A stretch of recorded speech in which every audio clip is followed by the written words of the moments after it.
regenerasi dan transisi ya. Judulnya sih berat banget, tapi sebenarnya intinya tetap ke keadaan saat ini ya. Gua ngerti sih banyak orang yang gak mudah ya. Gua pun artinya berhadapan dengan berita-berita mengenai orang-orang sekitar kita gitu, semakin lama semakin dekat lingkarnya gitu kan, yang terdampak, yang terkena. Belum lagi teman-teman yang mungkin lokasi tinggalnya agak lebih dekat dengan pusat-pusat kesehatan gitu, vaskes gitu ya. Gua lihat banyak temen yang update sering dengar suara ambulans bolak-balik gitu setiap harinya. Itu nggak mudah gitu. Video-video di TPU gitu kan, yang kemarin juga banyak yang share. Banyak yang lelah juga gitu dengan berita-berita seperti ini, sampai bilang gitu kan, udah kita jangan share lagi berita-berita mengenai keadaan saat ini gitu. Tapi gue rasa itu pun bukan langkah yang cukup bijak ya, karena kita harus tetap tahu menurut gue perkembangan berita-berita, meskipun tidak semuanya perlu kita telan ibaratnya gitu ya. Kita juga bisa batasi diri sendiri, tapi menurut gue sebaiknya ya kita jangan benar-benar menjauhkan diri, benar-benar membuang berita-berita update itu gitu, khususnya mengenai peraturan ya gitu.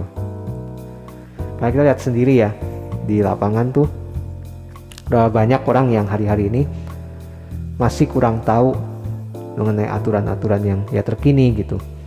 Gua pun akui ya, tidak semua peraturan gua hafal gitu terkait dengan PPKM darurat ini ya. Gak semua gua hafal, cuma beberapa yang esensi ya gua masih cukup tahu, dan yang lain gua lebih daripada menghafalkan segitu banyak peraturan ya, guanya aja yang membatasi diri, membatasi mobilitas, membatasi aktivitas khususnya di luar gitu, supaya gua tidak perlu berhadapan juga dengan pertama ya resiko pandemi ini, resiko paparan, dan juga kedua ya resiko ya terjerat peraturan yang gua nggak tahu gitu. Semoga dalam ya 2-3 minggu ini keadaan bisa banyak membaik buat kita semua gitu. Tapi kalau gua lihat ya dalam 1-2 minggu ini, dalam skup yang lebih sempit gitu, teman-teman seprofesi gua gitu, rekan-rekan gitu ya, banyak yang tumbang dalam dua arti, sedang terkena gitu ya, sedang terpapar, sedang dalam perawatan gitu. Dan kedua juga tumbang dalam arti ya sebenarnya artinya mendahului kita semua gitu. Dan itu nggak sedikit gitu. Dan nggak bisa dikotak-kotakan bahwa oh ini hanya orang yang tua aja, hanya yang usia lanjut aja, hanya yang komorbid saja. Nah itu enggak gitu. Yang lumayan fit pun juga bisa mendahului gitu. Itu yang membuat kita semua perlu waspada kan justru.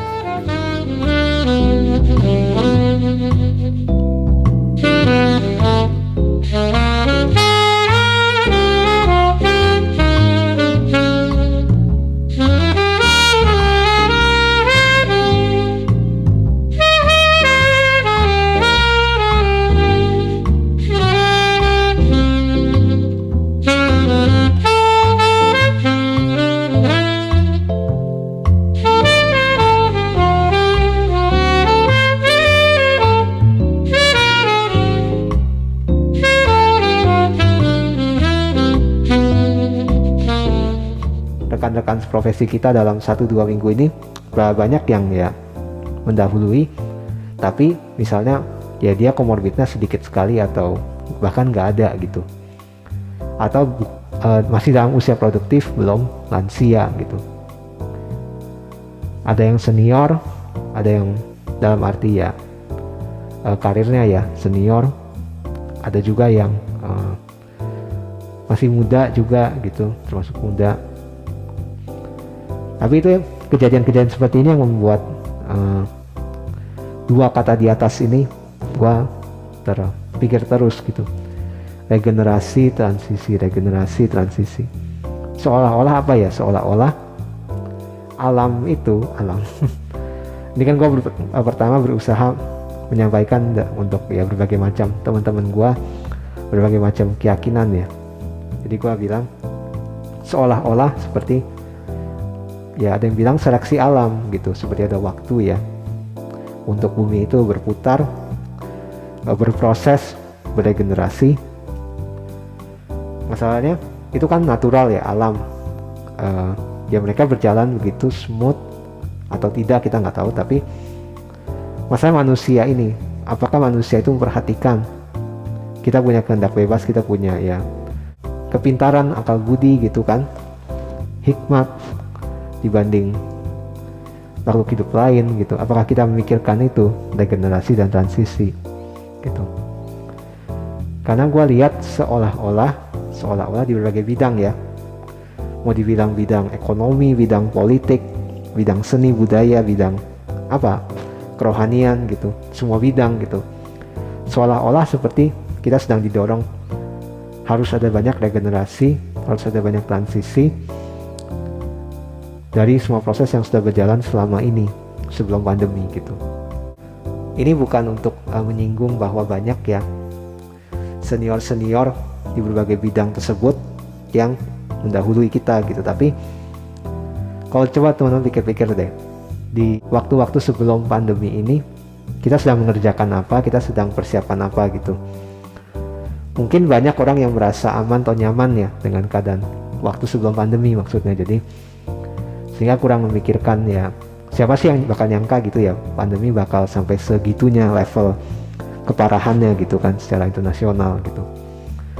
Tapi jadinya begitu banyak hal yang kita kurang persiapkan gitu, baik secara kebiasaan-kebiasaan hidup gitu kan, adaptasi kebiasaan baru, maupun juga dalam regenerasi di struktur komunitas atau organisasi yang kita jalani gitu, apapun itu ya, mau itu ya bidang seni, budaya, kerohanian gitu kan, di struktur apapun gitu.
Regenerasi dan transisi itu suatu hal yang jarang sekali dipikirkan orang-orang di saat nyaman, di saat aman, nyaman. Kita misalnya kita sulit percaya gitu sama orang-orang yang kita rasa di bawah kita gitu.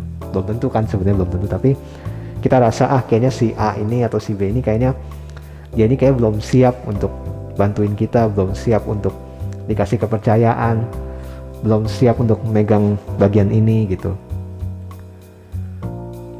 Tapi kita lupa untuk mempersiapkan mereka sampai mereka ya siap gitu, atau memberikan mereka kepercayaan lebih awal supaya mereka siap gitu.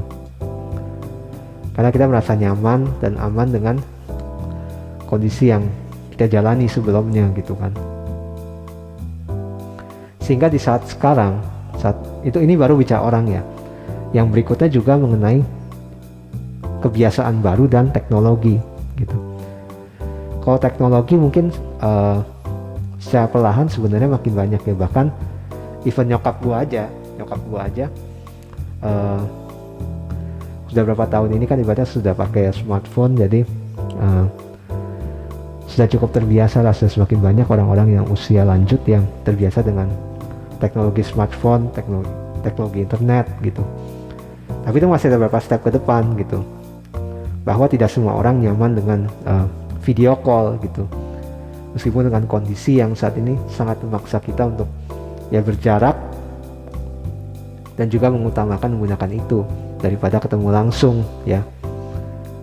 Terutama adaptasi ini kita lihat dari berapa banyak yang sampai sekarang kalau pakai masker medis atau masker N95 atau masker KF94 gitu, pakai masker seperti itu tapi tidak neken penyangga, kawat penyangganya gitu sehingga kayak turun-turun, gampang turun gitu. Itu aja masih susah gitu, belum bicara teknologi ya.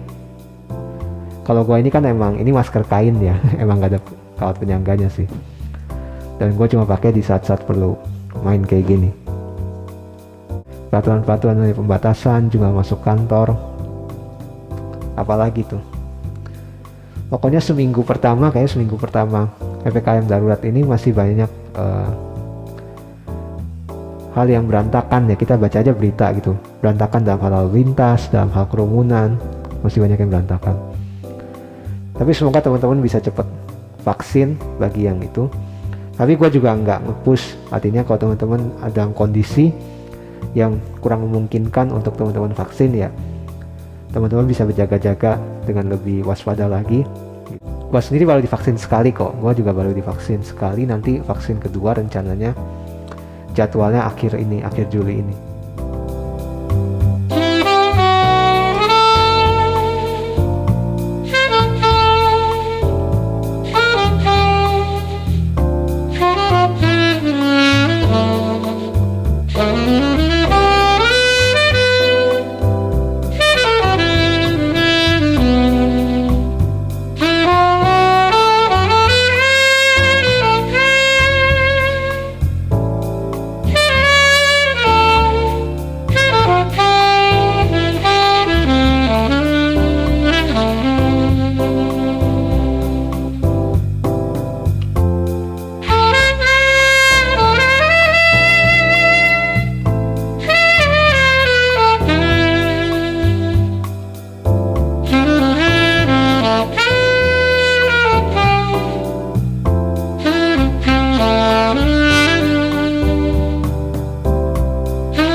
Adaptasi, gue kayaknya pernah cerita nggak ya? Kayaknya sih pernah sih, cuma gue lupa ya.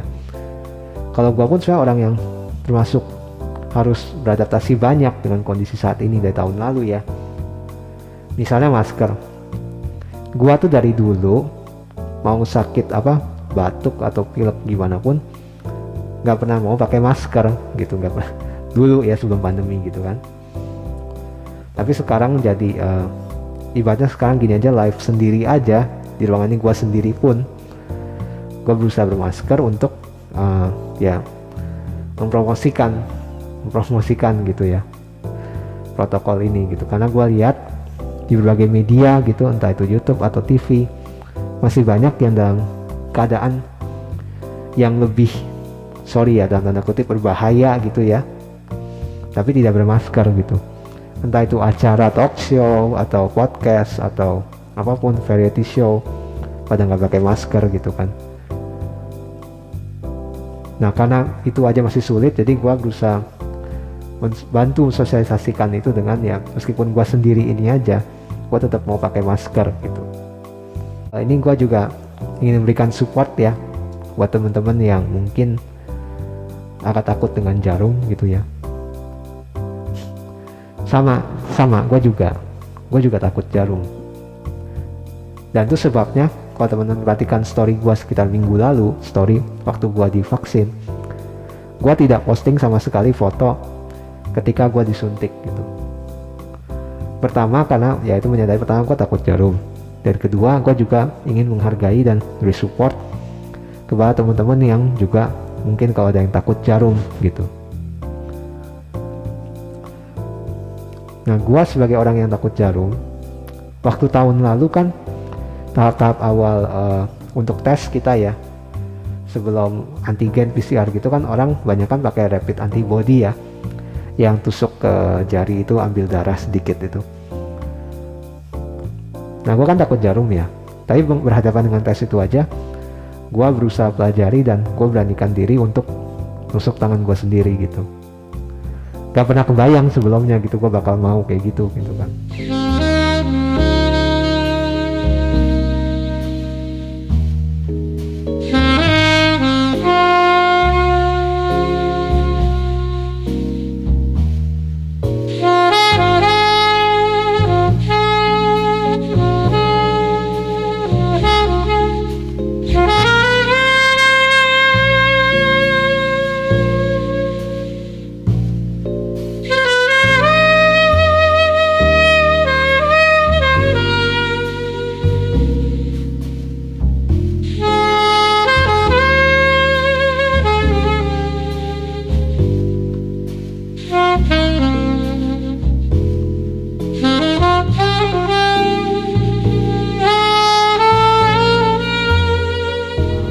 Upacara ini suatu yang baik, suatu upaya yang baik, bukan cuma buat diri kita sendiri, tapi kita juga dengan vaksin tuh juga membantu lingkungan kita gitu.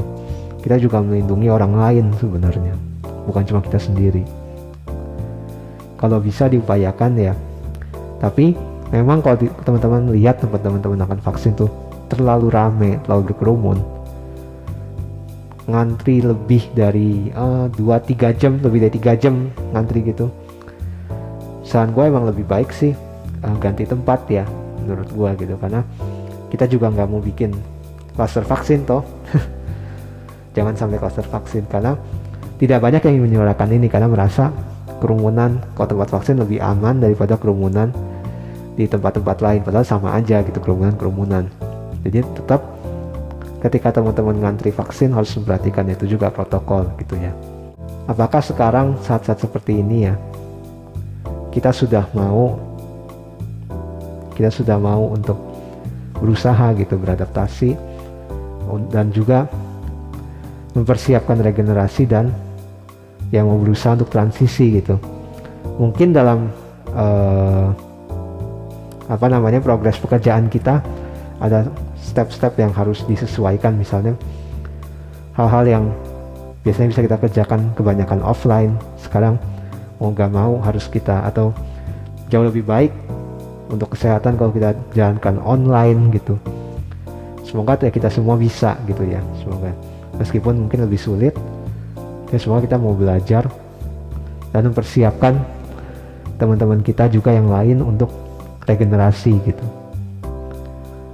mempersiapkan diri untuk transisi ke metode kerja yang lebih aman di masa pandemi, transisi, dan juga mempersiapkan regenerasi, mempercayakan orang-orang yang kita rasa mungkin kemampuannya mungkin ya kita rasa belum seperti ekspektasi kita, tapi kita harus berani percayakan itu gitu.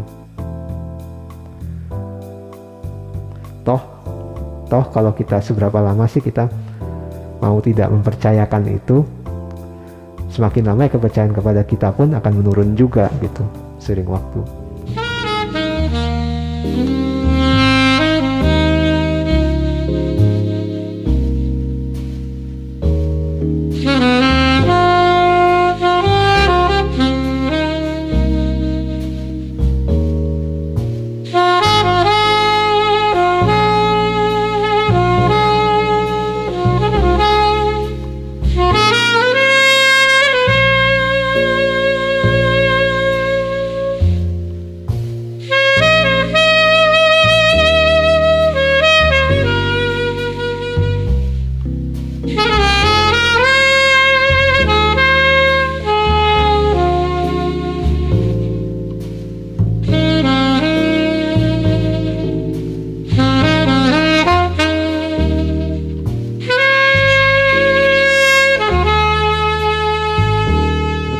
Gue di live pertama ya di awal bulan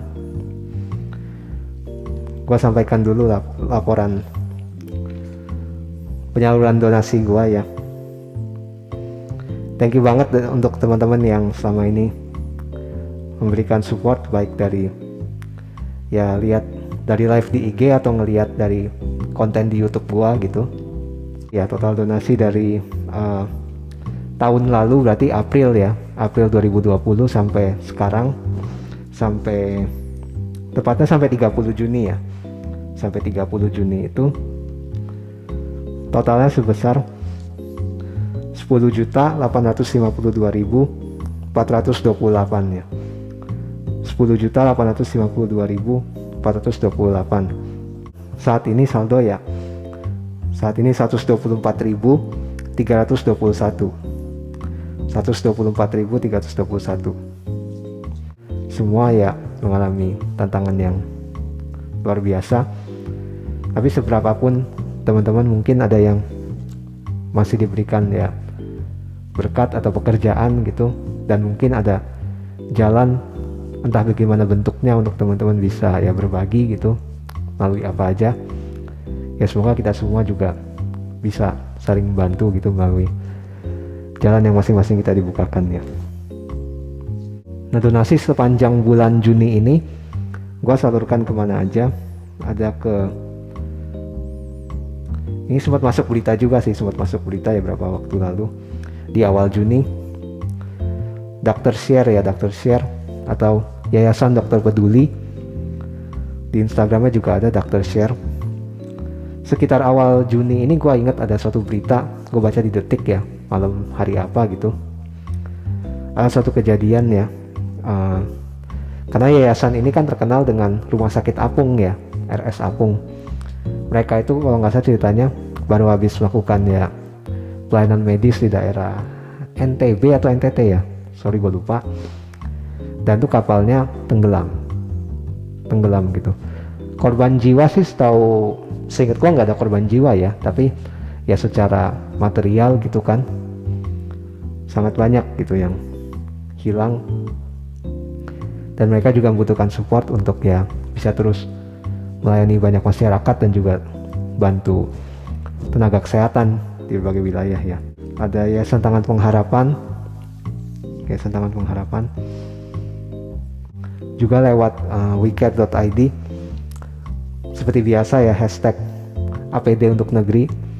Kalau teman-teman search yang APD untuk negeri itu, mereka masih buka untuk support bantuan untuk tenaga medis ya. Terus ada temen gua ya, namanya Marco, dokter juga, Marco Vidor. BTW dia juga dikenal, atau dia memperkenalkan diri juga sebagai dokter kopi ya, dokter kopi, karena dia juga suka kopi. Gue liat belakangan update-nya banyak update mengenai kopi juga gitu ya, dengan peralatannya macam-macam, cara mengolahnya gitu. Nah, temen gue si dokter Marco ini, dia buka di Kitabisa itu, kalau teman-teman cari mungkin ya cari dokter kopi juga bisa ketemu, cari dokter kopi gitu ya. Dia bagi-bagi paket untuk isolasi mandiri untuk masyarakat yang kesulitan dalam menjalankan isolasi mandiri. Nah, dia menyalurkan bantuan paket-paket ya, ada makanan, ada obat-obatan, sembako gitu. Nah, jadi bisa support juga melalui kitabisa.com dokter kopi ya. Terus ada yayasan punya Pak Ahok ya, namanya Yayasan Bersih Transparan Profesional, atau di apa ya, di sini kan BTP juga ya. Tapi kalau teman-teman cari di Instagram namanya ada Jangkau, jadi jangkau.id ya. Itu juga banyak menyalurkan bantuan buat masyarakat. Terus seperti biasa juga berbagi sarapan, yang Instagramnya berbagi sarapan official ya, ada officialnya, berbagi sarapan, berbagi makanan dan bantuan lain buat masyarakat ya. Terus untuk teman-teman pekerja seni, gue juga salurkan melalui DSS Musik. Terus ada juga konser online rumah_an, jadi rumahan _an, itu ada di Instagram. Itu juga seperti itu ya, konser online dengan ya buka donasi gitu. Sama di Kitabisa juga, Kitabisa ada Yayasan Seniman Jalanan Indonesia ya, Yayasan Seniman Jalanan Indonesia. Seberapa yang masih ada dipercayakan buat gua ya, gua akan nyalurkan baik melalui teman-teman yang menjalankan apa yang gua titipkan gitu, atau teman-teman yang nitipin melalui gua gitu. Gua akan teruskan, dan setiap bulan laporannya gua akan sampaikan di live pertama awal bulannya.